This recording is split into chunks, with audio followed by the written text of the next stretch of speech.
Thank you all very, very much for being here. It's wonderful to be in a crowded room of people coming to listen and hear and work on organizing for a free and liberated Palestine. Thank you very much to the organizers and the collective for hosting us for this very important conversation. I want to begin in a slightly strange place for some. I want to begin with two poems by poets from Gaza, because they really encapsulate the essence of what I wish to speak about today.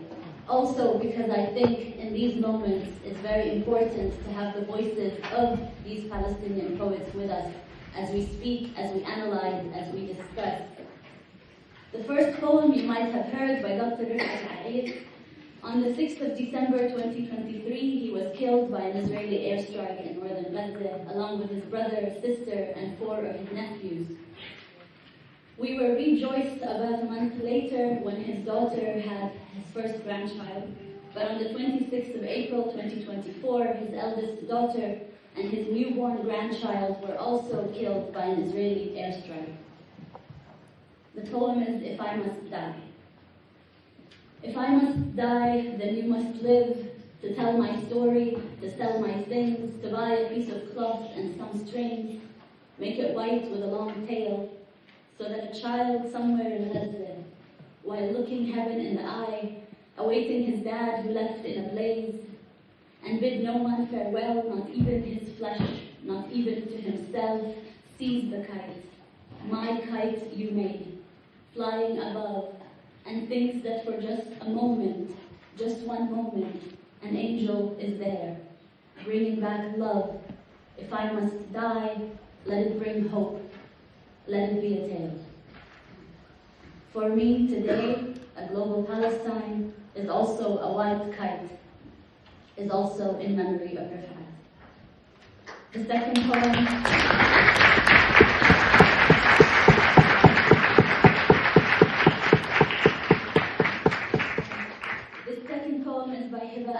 Who was a novelist, a poet, an educator.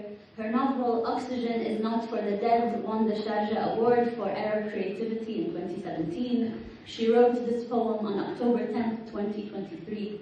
She died as a martyr, killed in her home in South Gaza by an Israeli raid on October 20th, only 10 days after she wrote this poem. She was 32 years old. I grant you refuge. I grant you refuge in invocation and prayer. I bless the neighborhood and the minaret to guard them from the rocket. From the moment it is a general's command until it becomes a raid. I grant you and the little ones refuge, the little ones who change the rocket's course before it lands with their smiles. I grant you and the little ones refuge, the little ones now asleep like chicks in a nest. They don't walk in their sleep towards dreams. They know that death lurks outside the house. Their mother's tears are now doves following them, trailing behind every coffin. I grant the father refuge, the little one's father who holds the house upright when it tilts after the bomb. He implores the moment of death, have mercy. Spare me a little while, for their sake I have learned to love my life.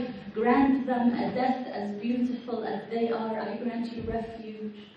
I grant you refuge from hurt and death. Refuge in the glory of our siege here in the belly of the whale. Our streets exalt God with every bomb. They pray for the mosques and the houses. And every time the bombing begins in the north, our supplications rise in the south. I grant you refuge. I grant you refuge from hurt and suffering. With words of sacred scripture, I shield the oranges from the sting of phosphorus and the shades of clouds from the smog. I grant you refuge. I grant you refuge in knowing that the dust will clear, and they who fell in love and died together will one day laugh.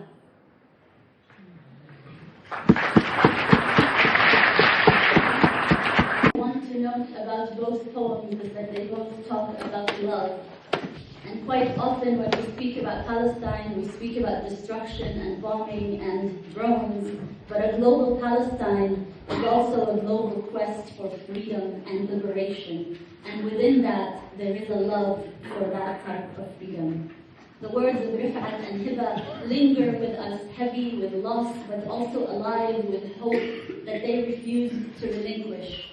In their poetry, we hear the unyielding defiance against erasure, a profound love that drives every Palestinian for a place that some of us have never seen because we were ethnically cleansed multiple times. But who will carry these voices forward? What do these voices mean? And how do we honor their refusal? How do we honor their life and not just remember their death? For me personally, Naji Ali's figure Hamdallah has always been an anchor. Some of you might know this image that has become a symbol of Palestine, the little refugee child with his back to the world, standing still at the age of 10 when the Nakba happened. He is both witness and conscious, standing unyielding in the middle of the destruction, demanding that we confront the realities, refusing to turn away. But like the poets that we just heard, Hamdallah is insisting very simply on integrity, on memory, but also on action. He stands firm and he asks all of you, what will you do? Will you look away? When Naji Ali wrote about Hamdallah, he said he's the arrow and the compass pointing steadily towards Palestine, not Palestine in a geographical term, but Palestine as a humanitarian sense, the symbol of a just cause, whether it is located in Egypt, Vietnam, or South Africa. So this is the global Palestine that we are speaking about. For over a year now, well over a year, the world has watched through media broadcasts and social media feeds the relentless erasure of Palestinian life in Gaza. Homes reduced to rubble, hospitals bombed, schools turned into military targets, and countless Palestinians, I say countless because there are bodies still under the rubble that we don't know when we will be able to get to. This is not a series of isolated incidents, it is an engineered process of disposability, a genocide that is facilitated by settler colonial geopolitics and, very importantly, global complicity. Gaza has become an epicenter of a calculated dismantling of life, a project of erasure that operates not solely through military might, but through the systematic destruction of the very infrastructures that sustain life.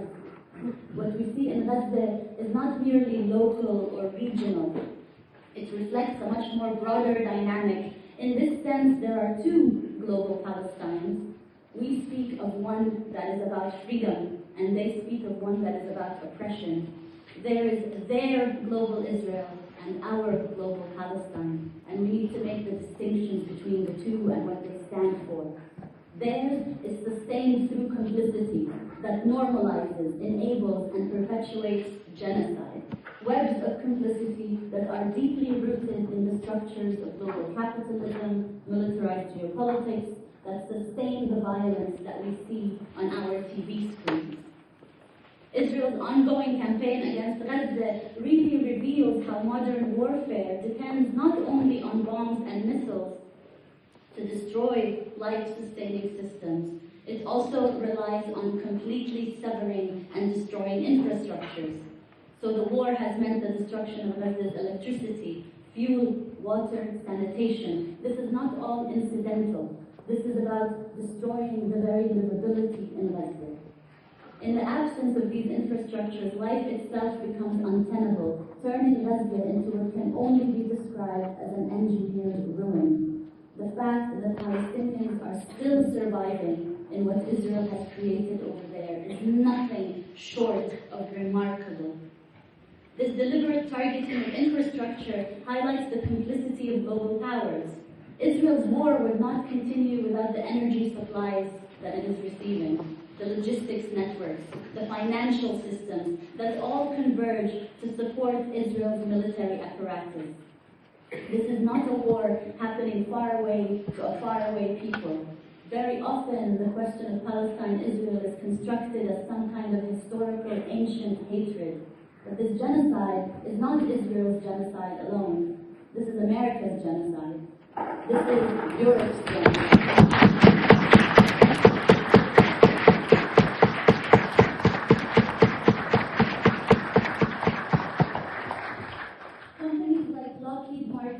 Boeing, Raytheon, Caterpillar are all profiting from the destruction. These corporations are producing materials specifically for Israel to use, and they are making profits. Global shipping giants ensure that there's seamless transport of military hardware. Right at the beginning of the war, Netanyahu said what we really need is munitions, and more munitions. Well, these munitions are all being manufactured in your backyard. Let me just talk about one example. Every Palestinian child, from a very early age, learns to distinguish between the sounds of drones, F-16s, and F-35s. From a very early age, we learn what these are like. We learn the differences between them. We learn when the tank is close and when the tank is further away. F-35s are being used consistently in Gaza, and these parts are manufactured and made everywhere. Right here in Italy, there is production for the F-35 parts. In 2021, Italy approved arms export licenses worth 12.5 million euros to Israel. This included 7.1 million euros of licenses for goods in the category of aircraft, lighter than air vehicles, and UAVs. In the F-35 supply chain, Italy is a key partner in the coalition. Leonardo produces composites and metal structures for the F-35 at plants in various cities across the country. I hope that today we can start to organize to shut down these facilities and shut down the F-35 program. But this complicity is also very carefully obscured. Most people don't know that in their backyards these things are being produced. These supply chains are fragmented, they are legal veils, there are bureaucratic layers that mask the accumulation of the profits that are happening from the disposability of Palestinian life. And of course, this is not accidental. It's a very deliberate strategy to normalize violence, to shield states and corporations from any accountability. And states say and talk about, we will agree to the two-state solution. Well, what two-state solution when most of the West Bank is now encircled and engulfed and when Gaza lies in rubble? What two-state solution?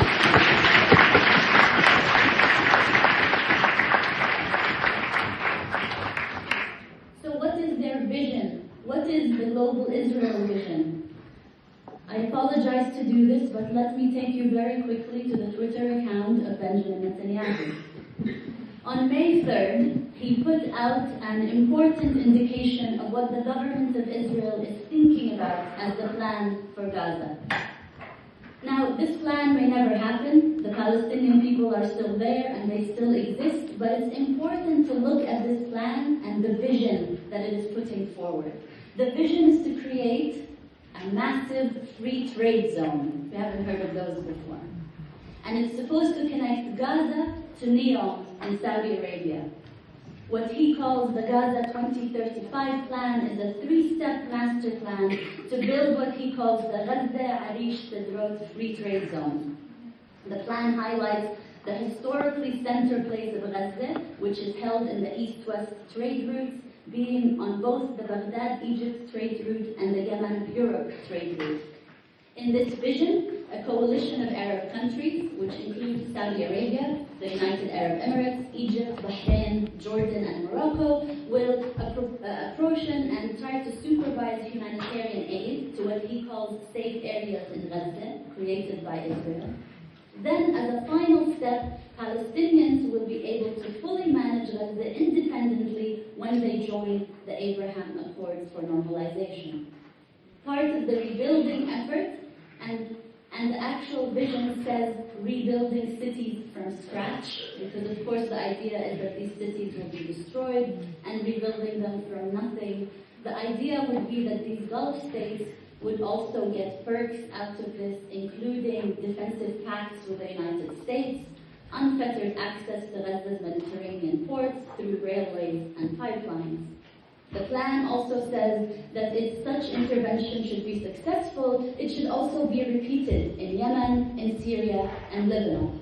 So this is not just a vision for Gaza, this is a vision for the entire region. The wider plan would really include ramping up mega projects like NEOM in Saudi Arabia and implement them in the Sinai Peninsula. The idea is for Gaza to function as a significant industrial port on the Mediterranean, which would be the main export for Gazan goods, but also Saudi oil and other raw materials from the Gulf. The free trade zone would cover Sidrat al-Arish, would also allow Israel, Gaza, and Egypt to take advantage of their locations cooperatively and also access gas in the Mediterranean.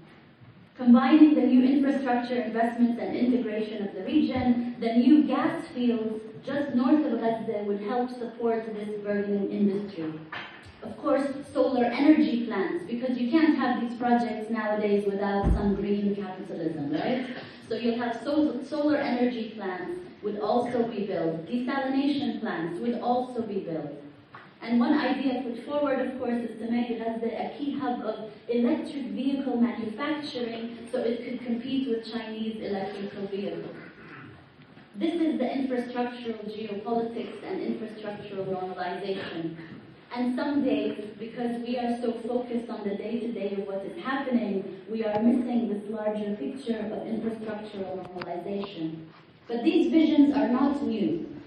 If we think this is a vision of normalization, or the Abraham Accords was a vision of normalization, so was the Oslo Accord. The Oslo Accord was about the Palestinian Liberation Organization recognizing Israel for normal relations. And what we got out of that is absolute, complete economic dependency and no statehood, no autonomy for Palestinians. What's happened with the second Intifada is that even the Oslo framework has failed. And what we see today is a way to seek normalization, but without Palestinians at all. The vision of the new Middle East that has been touted for quite some time in the region is now being implemented, but without Palestinians. It's being implemented through Israel and the Gulf states and facilitated in this way. The Abraham Accords were the first agreement, normalization agreement, since Egypt's 1979 and Jordan's 1994, if we take away the Oslo Accords. What this has meant is that diplomatic recognition, economic cooperation, security collaboration, cultural exchanges. In 2023, around 1,000 Israeli businesses operated in the UAE. The largest commercial deal saw the Emirati Sovereign Wealth Fund purchase 22% stake in Israel's Tamar gas fields for $1 billion. This got stopped at the beginning of this war, but it is likely to continue the minute they figure out how to sort themselves out. BP and Abu Dhabi's state company ADNOC were about to buy a 50% stake in the leading natural gas producer, NewMed, which in turn owns 45% of the Leviathan reservoir. Those deals were happening well before October 7th. And the idea was for UAE capital and Israeli capital to collaborate in order to harness these resources and have control over these resources. So that network of complicity I'm speaking about includes BP, it includes these Israeli companies, but UAE companies as well. And this is the framework that we must contend with if we want to think through what a global Israel looks like. During the 2023 summit in New Delhi, G20 summit in New Delhi, leaders signed a memorandum of understanding to develop what they call an India, Middle East, Europe Economic Corridor, the IMEC, aiming to enhance those transport routes. The initial memorandum of understanding signed by the US, the European Union, France, Germany, Italy as well, India and the United Arab Emirates and Saudi Arabia envisioned two sections. An eastern maritime link between India and the Gulf, and a northern section that would connect the Arabian Peninsula to Europe. Again, I've been studying these kinds of frameworks for a very long time. Many times they announce them and they don't happen. But those visions are important for us to think about as what is being proposed for the future. Which regimes are collaborating and what are they collaborating for? When we say normalization, what are they actually normalizing? In the larger framework of the geopolitics, they say this IMEC is supposed to stand against China's Belt and Road Initiative. I don't have a lot of time to speak about the larger geopolitical vision right now. I'm happy to answer questions about it. But if we want to analyze and think about Palestine, we need to think about the broader geopolitics, the regional geopolitics, and what is happening internally, both inside Palestine and inside Israel. But let me jump now to actually what is our global Palestine. We know what theirs look like. It's one of destruction and genocide. It is one where Palestinian life is disposable, but also, I should add, where migrant life in Gulf states is also disposable, where countries like the UAE and Saudi Arabia are largely migrant workforces that are being oppressed on a daily basis. So that is one vision of internationalism that they represent. But this moment also demands not only that we recognize the violence being perpetrated, but also a radical reimagining of our own response. It's not enough to be upset or to be angry, and I know that we are all very angry, but it's about how do we channel this anger into strategic action, actually capable of disrupting this system that sustains and normalizes violence. This is what we need to do. And this takes us really asking ourselves very difficult questions about how are we organizing? Who are we speaking to? Which audiences are we reaching? Who are we asking them what they should do, how they should be doing it? If there is a vision of a global Palestine, one that is theirs based on complicity and erasure, then ours has to do exactly the opposite. At the heart of this counter vision is the critical importance of global solidarity. As I started with Najib Ali said Palestine was not just about the geographical location, but Palestine was about a just cause.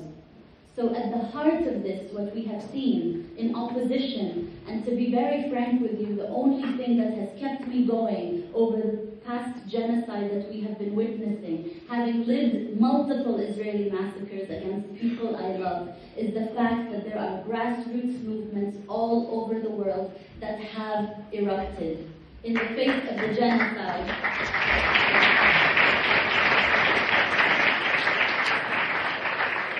We cannot underestimate what it has meant for student encampments to take place, for major mobilizations to take place in every city around the world. The movements we have seen in labor strikes, academic boycotts, direct action, forging connections across borders, uniting diverse struggles, talking about climate justice, social justice, economic justice, and putting Palestine at the heart of it. This is, again, nothing short of remarkable.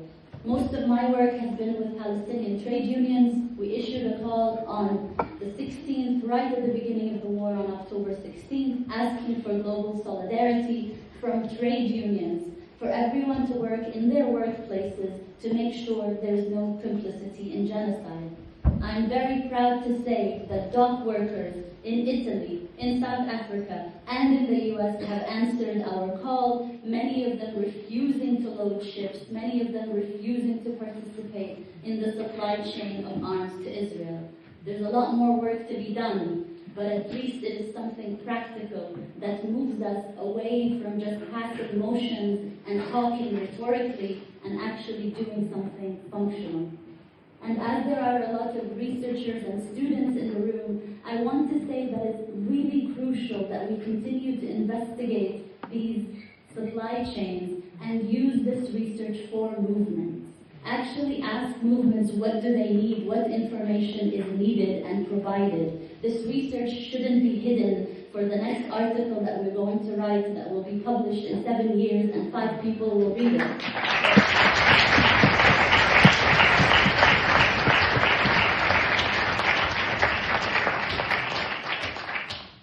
Many researchers are putting their work and their talent for the movement and in the movement, and I really implore all of you to do the same, to support this work and to make sure that you're advancing it. So Global Palestine is not just a site of oppression.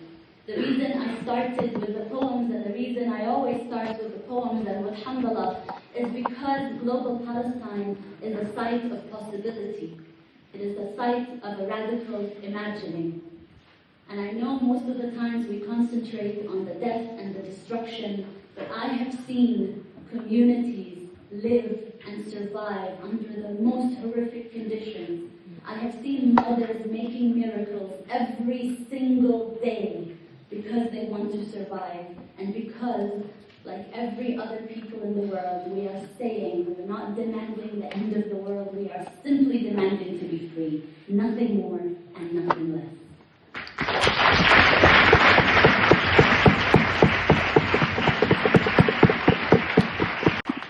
Recently, I was invited to do a workshop in Beirut. Beirut is a city where my grandparents are buried. And every time I go, I try to go to the cemetery, what is officially termed the cemetery of the martyrs of the revolution, just outside the Shatila refugee camp. Now, most people walk through the cemetery and see the names of all the Palestinian leaders, of all the factions, and take pictures there. But if you actually pass by the beginning and go all the way to the corner in the end, there is a section of the cemetery for all the body parts and the unnamed graves. And so many of us do this ritual hoping that one day we will find something. Gaza has all become that corner of the Shatila cemetery. And it is up to us to make sure that things change for good, that we do the work for this to never happen again. We cannot just go back to the old paradigms. We cannot go back to the joke of a two-state solution. Things have to change for good. Palestine has to be free for everyone living in that part of the world to actually be free. As we say in Palestine, today, Palestine is freeing the rest of the world, and it's up to us to act. Thank you.